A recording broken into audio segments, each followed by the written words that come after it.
you've got quite an interesting range of wines.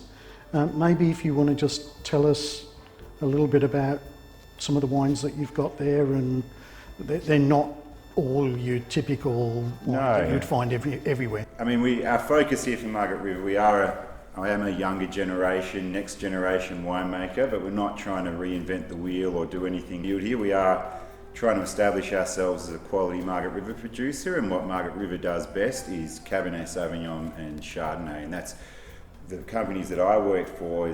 They're two very famous Cabernet and Chardonnay producing companies down here, wineries, some of the first down here, and I wanted to be able to use the knowledge that I had, and also the grapes that grow best down here to make those wines. So we do a Chardonnay and we do a Cabernet blend and a reserve, a pure Cabernet Sauvignon wine as well, and they really are the focus of so much of our effort, and also expense as well, because there is a spare no expense philosophy when it comes particularly to those three wines. They're not cheap wines to make. They need good oak, they need a lot of attention in the vineyard and all of these things, and they need time, all of which add up to being pricier wines. But having our own wine brand, we can also do what we want to do really as well. We can, if we can find some grapes, if we can grow certain things, we can make what we want. And so I've been able to really indulge my passion and also my story in wine by making some other wines that aren't typical for Margaret River or Australia for that matter, but which mean a lot to me and I have a real strong connection with. So we have our Nebbiolo, which Nebbiolo is the grape that goes into this famous Barolo wine. Barolo is made from Nebbiolo grapes. And this area is where I was working in Italy, and I'm an unashamed Nebbiolo addict. And so we do make a Nebbiolo, which has proven very popular for our consumers. And it's a nice wine, more importantly for me as the producer of it. We do a Rhone white blend as well, a Viognier-Marsanne blend, barrel fermented, which is quite unique as far as I'm aware at the moment. 2021, we're the only producers of that blend in Western Australia, and there's only a handful in Australia as well. I think it's a blend that works well with our climate here, the Rhone varieties. They're quite tolerant of heat, wind, some of the harsh conditions which Australia dishes up. It's a good counterpoint, being so aromatic and textural, so quite a different wine to Chardonnay. And also it's not a Sem Sauv Blanc or a Sauv Blanc Semillon or anything like that, which there's so many of in the market. So as a small producer, it is a nice bit of uniqueness for us. And then maybe the other one worth mentioning is our Rosé, because it's a very popular one for us. It sells out almost before it's released. It's a dry rosé, it's a barrel fermented rosé, it's 100% made from red grapes rosé as well, all things which put it into quite a unique category of rosé in Australia.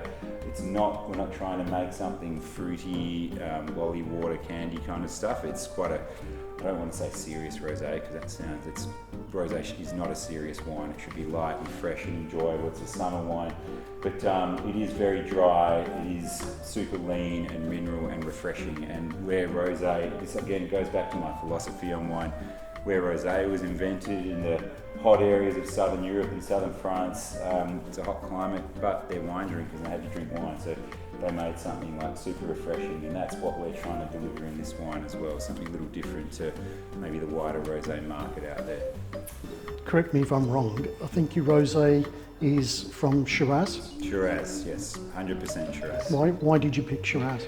I pick Shiraz because I don't believe, there's a couple of reasons, maybe good to start with some of the reasons why I didn't choose other varieties. Cabernet Sauvignon for one I don't overly enjoy personally the Cabernet Rosés. Some of the flavour and aroma characteristics in Cabernet, particularly the methoxypyrazines, which are the vegetal notes, which are really an important part of Cabernet, the DNA of a good Cabernet, but I don't think that tastes so good in a Rosé.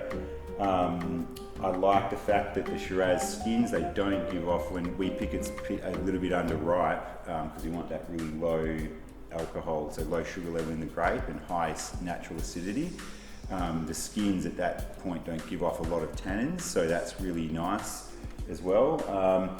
It just gives just that right, when it's just underripe, it's got just the right little berry note going through it. Like for mine, I think it's like a real raspberry note. In a warm year, you get nice bright raspberry. In a cooler to mild year, you get sort of that raspberry sherbet, sort of slightly sour raspberry kind of note. But so it works really well with it. Merlot, a little bit too broad on the palate, I think, for a rosé style like we're trying to make. So we really enjoyed the Shiraz.